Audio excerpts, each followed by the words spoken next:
Hello everybody and welcome. In this video I'm going to show you how you can delete Google Photos account.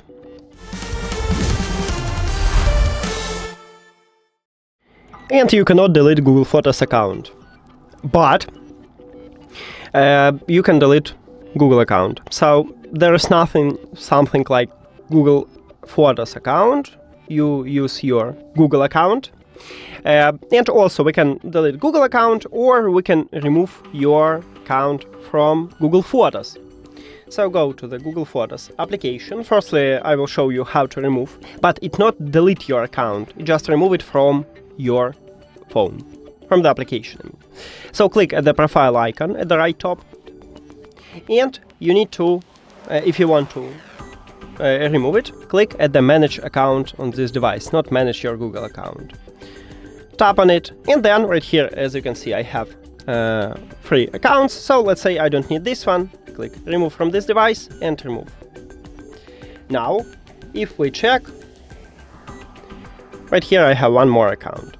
Okay, so now we just remove it. How to delete Google account?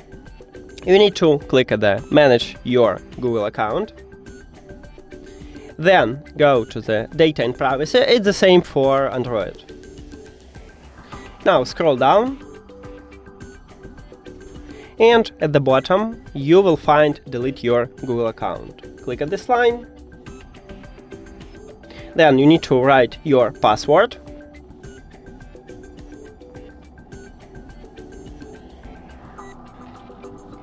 And then click next.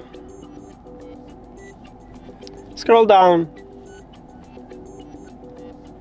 So click at the check mark and delete account. And that's it. Thank you for watching this video. If you found it helpful, please consider subscribing to channel and leave the like on the video. See you later.